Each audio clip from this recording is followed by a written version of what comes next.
जय जगन्नाथ। ओडिशार सबू भाइयों भौणी मानको मोर नमस्कार एवं जुहार। ओडिशार मोर सबू परिवारजन मां मौसी भाई भौणी जूब साथी मानकू शुभेच्छा ओ अभिनंदन। 5 दिन पहले मुझे दिल्ली में उड़ीसा पर्व इस शानदार समारोह में शामिल होने का अवसर मिला था और बहुत बढ़िया मसाले वाली चाय भी पी थी।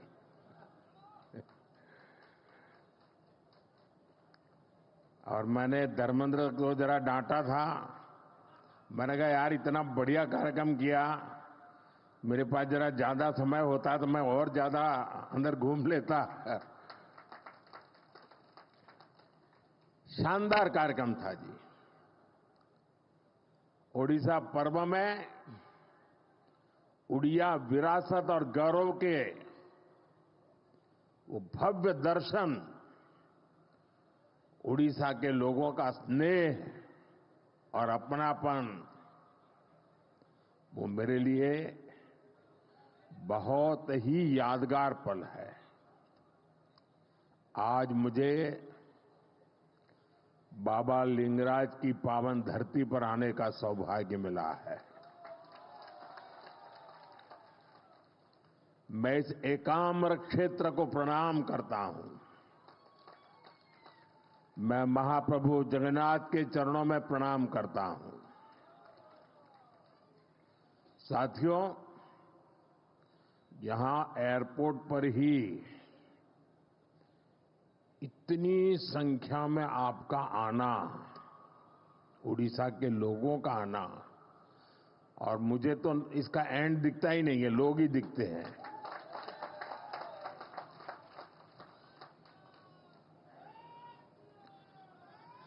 आपके इस प्यार के लिए मैं आपका बहुत आभारी हूं। और मैं देख रहा हूं कि एक उमंग, ऊर्जा आपके चेहरों पर, खुशी, चमक मैं देख भी रहा हूं, मैं अनुभव कर रहा हूं। और ये चमक बता रही है कि महाराष्ट्र चुनाव के नतीजों ने, हरियाणा के चुनाव के नतीजों ने, और इन दिनों देश भर में जो उपचुनाव हुए उससे जो नतीजे आए हैं,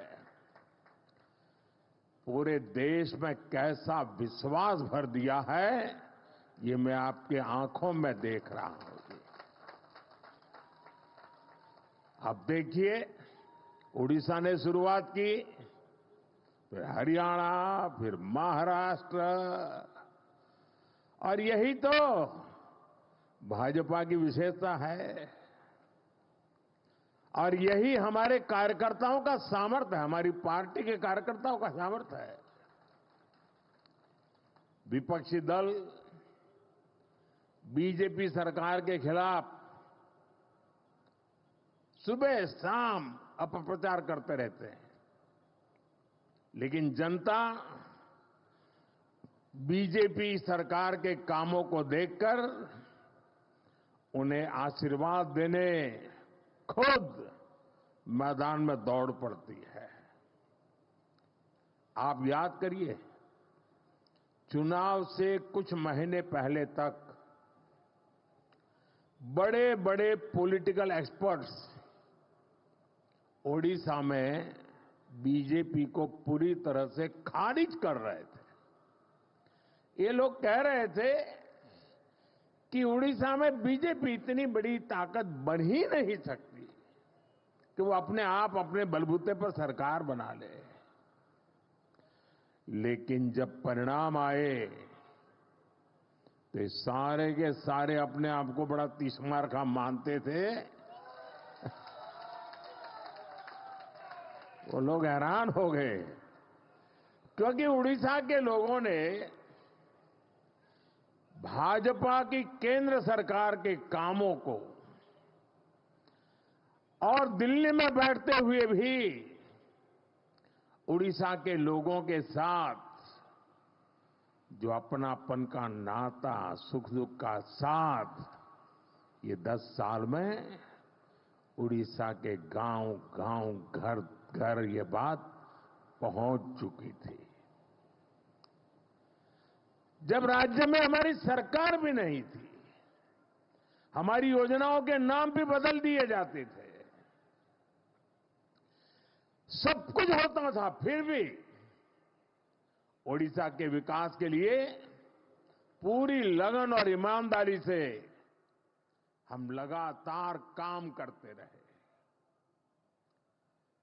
केंद्र सरकार ने, और मैं कहता हूं भारत सरकार के मंत्रिपरिषद में जितना उड़िया का प्रतिनिधित्व रहा है, पहले कभी नहीं रहा। और केंद्र सरकार ने कभी ये नहीं सोचा कि यहां पर जो सरकार है वो हमारे साथ है, नहीं है, कार्यकर्ताओं को अच्छा लग रहा है, बुरा लगता है, हम वो नहीं सोचते थे। हम जनता का भला करना सोचते थे। और हमने उड़ीसा को केंद्र से मिलने वाले बजट को 3 गुना किया था। हमने उड़ीसा के लिए नई नई योजनाएं बन चलाई, यहां वर्ग, हर समाज की समान भाव से सेवा की। और इसलिए उड़ीसा की जनता बीजेपी की नीतियों को और कार्यशैली को भली भांति जान पाई, उनका एक विश्वास पैदा हुआ और दिल खोलकर हमें आशीर्वाद दिया। मैं तो इंटीरियर में जाता था, कभी मैं संकोच करता था, अरे मेरी हिंदी भाषा में मैं बात कैसे पहुंचाऊंगा, लेकिन मैं देख रहा था कि भाषा भी कभी रुकावट नहीं बनी, भाव इतने मजबूत थे जो भाषा से भी ऊपर सवार हो जाते थे। साथियों, मुझे पहले सीएम के रूप में गुजरात की सेवा करने का मौका मिला, फिर पीएम के रूप में देश की जनता का सेवा करने का मौका मिला, और आप सबने, देशवासियों ने तीसरी बार एक सरकार बनाई। मैं दुनिया में जहां भी जाता हूं, सारा दुनिया के लोगों को लगता है भाई क्या बात है, हिंदुस्तान के लोग, 140 करोड़ का देश, इतना बड़ा देश, और लगातार एक सरकार को बार बार चुनता जा रहा है। हम 14 में आए, 19 में आए, उससे दुनिया में जितना प्रभाव था 24 में उससे अनेक गुना ज्यादा हो गया है। और साथियों, जब मैं सीएम पीएम के रूप में काम करता रहा, मैंने राजनीति के अलग अलग रंग देखे हैं, मैंने उसके तरीके भी देखे हैं, और मैं मानता हूं कि राजनीति में नीतिगत विरोध ये बहुत स्वाभाविक है, ये लोकतंत्र का स्वभाव है। किसी भी निर्णय को लेकर अलग अलग मत हो सकते हैं। राजनीतिक दल अपने हर तरह के विचार जनता के बीच ले जाते हैं, और पूरा अवसर होता है जनता को प्रशिक्षित करने का। हर राजनीतिक दल को, राजनीतिक विचार को हक होता है, और ये अधिकार का भरपूर उपयोग कर भी सकते हैं। राजनीतिक दल अपनी बात जनता के बीच पहुंचाने के लिए, जनता को जागरूक करने के लिए आंदोलन भी करते रहते हैं। लोकतंत्र की, संविधान की मर्यादाओं में रह करके अपने विचार को प्रकट भी करते हैं। और आंदोलन पहले भी होते थे, आंदोलन आज भी होते हैं, लेकिन पिछले कुछ समय से एक बहुत बड़ा बदलाव आप सभी महसूस कर रहे होंगे। भारत की संविधान की भावनाओं के उसे कुचल दिया जाता है। लोकतंत्र की सारी मान मर्यादाओं को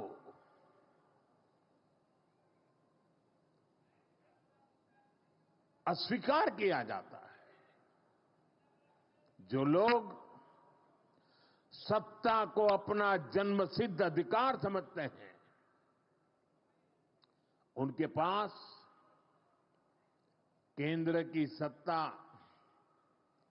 पिछले एक दशक से वो खो चुके हैं। अब पहले दिन से देश की जनता किसी और को आशीर्वाद दे, इसका गुस्सा जनता के ऊपर भी है। इस स्थिति ने उनके अंदर इतना गुस्सा भर दिया है कि वो देश के खिलाफ साजिश करने में जुटे हैं। ये लोग अपना गुस्सा जनता पर ही निकालने लगे हैं।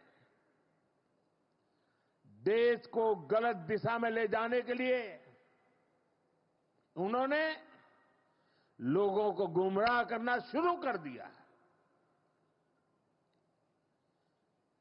उनकी झूठ और अफवाह की दुकान चल रही है। अब उन्होंने इस अभियान को और तेज कर दिया है। ऐसे में जागृत नागरिकों को, भाजपा के कार्यकर्ताओं के लिए, जो देश को प्यार करते हैं उनके लिए, जो संविधान का सम्मान करते हैं उनके लिए, जो लोकतंत्र को जीते हैं उनके लिए, ऐसे लोगों की हरकतें, उनके इरादे, उनके कारनामे बहुत बड़ी चुनौती बनते जा रहे हैं। और इसलिए मैं सभी देशवासियों से कहना चाहूंगा, लोकतंत्र के प्रति समर्पित हर कार्यकर्ता को कहना चाहूंगा, हमें हर पल सतर्क रहना है और लोगों को जागरूक करते रहना है। हमें हर झूठ को बेनकाब करना है। सत्ता के ये भूखे लोग जनता से सिर्फ झूठ बोलते आए हैं। जब इनका एक झूठ लोगों पर काम नहीं करता, तो उससे बड़ा दूसरा झूठ गढ़ते हैं। ये अपने कार्यकर्ताओं को भी झूठा दिलासा देने के लिए यही कर रहे हैं।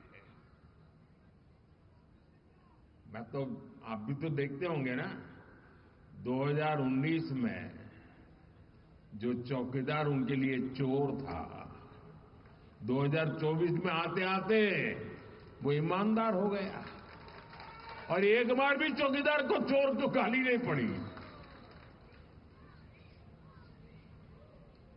इनका मकसद सिर्फ यही है कि किसी तरह देश की जनता को गुमराह करके सत्ता पर उनका कब्जा हो, ताकि देश आजाद हुआ तब से आज तक जो लूट चलाने वाला गिरोह है, अलग अलग नकाब पहन करके निकला हुआ एक गिरोह है, उसको देश की जनता को लूटने का एक मौका मिल जाए। साथियों, आज केंद्र की भाजपा सरकार उड़ीसा के गौरव को, उड़ीसा को बड़ी प्राथमिकता दे रही है।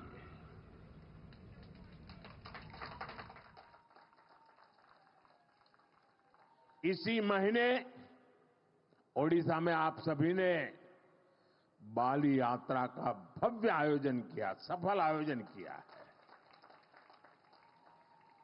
और अभी मैं यहां डीजीपी कॉन्फ्रेंस में हिस्सा लेने आया हूं।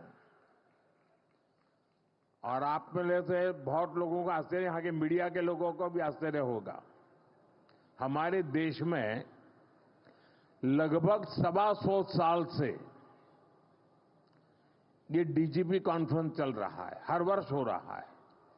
125 साल से, अंग्रेजों के जमाने से चल रहा है। 125 साल से डीजीपी कॉन्फ्रेंस चल रहा है, उड़ीसा में पहली बार हो रहा है। देश भर के इस क्षेत्र के जो प्रमुख लोग हैं, वो 2 दिन यहां बैठ करके महाप्रभु जी की इस पवित्र धरती से प्रेरणा लेकर के अपने अपने क्षेत्र में जाने वाले हैं।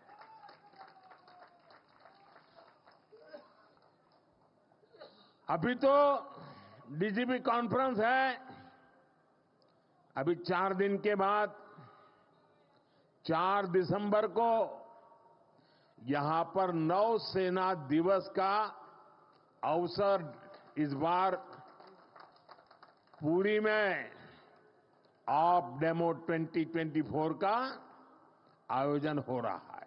ये भी अपना अपना बहुत बड़ा अवसर होता है। वो भी पुरी के ब्लू फ्लैग बीच पर नौसेना का अपने सामर्थ्य का प्रदर्शन करेगी। इसका मतलब कि पूरा उड़ीसा वैश्विक नजरों की केंद्र में आने वाला है। और फिर 1 महीने के भीतर भीतर 2025 में जनवरी महीने में ही 8 से 10 जनवरी भुवनेश्वर में प्रवासी भारतीय दिवस का बहुत बड़ा आयोजन है। विश्व भर के लोग आने वाले हैं।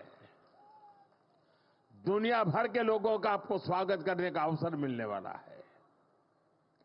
और यहां लोग जो भावनाएं लेकर के जाएंगे, पहले G20 में अलग प्रकार के लोग आए थे। ये हमारे देश के ही लोग हैं जो कई वर्षों से विदेशों में रहते हैं, वो सब आ रहे हैं। और ये लोग जब वापिस जाएंगे ना, तो उड़ीसा की इतनी कथाएं दुनिया भर तक पहुंच जाएगी। उड़ीसा का भरपूर प्रचार प्रसार होगा और यहां पर्यटन के अवसर बढ़ेंगे। हम उड़ीसा को देश ही नहीं, दुनिया के नक्शे पर प्राथमिकता दिलाना चाहते हैं। इस तरह के आयोजन उड़ीसा को मिल रही प्राथमिकता का प्रमाण है। आप अभी से प्रवासी भारतीय दिवस की तैयारियां भी जरूर करें और G20 से भी शानदार होना चाहिए। एक ऐसा अवसर है जिसमें हर कार्यकर्ता अपने सामर्थ्य का प्रदर्शन कर सकता है। हमारा उड़ीसा स्वच्छ हो, सुंदर हो, हमारे पास 1 आध महीना है, शानदार कर सकते हैं, सफाई का बड़ा अभियान चला सकते हैं। यहां की संस्कृति से लोग परिचित हो, इसके जन भागीदारी से करना है। उड़ीसा के हर नागरिक को लगना चाहिए दुनिया के मेहमान मेरे घर आ रहे हैं, ये भाव आना चाहिए। हम और आप मिलकर के उड़ीसा के गौरव को बढ़ाएंगे। साथियों, उड़ीसा में डबल इंजन की सरकार बनने के बाद यहां हर सेक्टर में विकास ने नई गति पकड़ ली है। उड़ीसा में एक साथ हजारों करोड़ की इंफ्रास्ट्रक्चर परियोजनाओं पर काम शुरू हुआ है। सरकार की कल्याणकारी योजनाओं का फायदा हर वर्ग को मिलना शुरू हुआ है। खेल हो, शिक्षा हो, पर्यटन हो, हर क्षेत्र में ओडिशा ने जो रफ्तार पकड़ी है वो अभूतपूर्व है। ओडिशा के शहरों में आधुनिक सुविधाएं, नई नई सुविधाएं जोड़ी जा रही हैं और राज्य की भाजपा सरकार यहां स्टार्टअप इकोसिस्टम डेवलप करने पर फोकस कर रही है। नौजवानों का उज्जवल भविष्य का शिलान्यास हो रहा है। राज्य की धरोहर को समृद्ध बनाने का अभियान भी तेज गति से चलाया जा रहा है।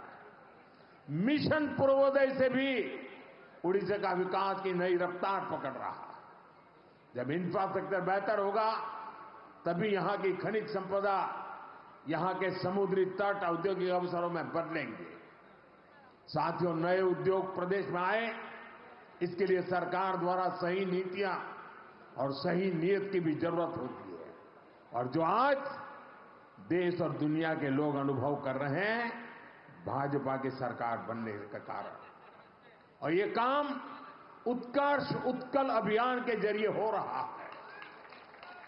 उड़ीसा को नए निवेश के लिए तैयार किया जा रहा है। यहां नए उद्योग लगेंगे, नए अवसर बनेंगे, युवाओं को रोजगार मिलेगा। युवा बड़े बड़े अवसरों के लिए तैयार हो, उनके सामर्थ्य का सही इस्तेमाल हो, इसके लिए शिक्षा व्यवस्था में भी बड़े परिवर्तन की जरूरत है। इसलिए भाजपा की सरकार आते ही हमने राज्य में राष्ट्रीय शिक्षा नीति को पूरी तरह लागू किया। ओडिशा में स्कूलों के लिए पीएम श्री योजना और हायर एजुकेशन के लिए पीएम उषा योजना को भी लागू किया। भाइयों बहनों, एक और हम भविष्य निर्माण की दिशा में आगे बढ़ रहे हैं। दूसरी ओर उड़ीसा को जन कल्याणकारी योजनाओं का भी लाभ मिल रहा है। उड़ीसा के लाखों गरीब परिवारों को पक्का मकान देने का अभियान तेजी से आगे बढ़ रहा है। हर घर तक पानी पहुंचाने के लिए हमारी सरकार मिशन मोड में काम कर रही है। गरीबी के खिलाफ लड़ाई, गरीब के जीवन स्तर को बेहतर बनाने के प्रयास और पूरी ताकत से तेज किए गए।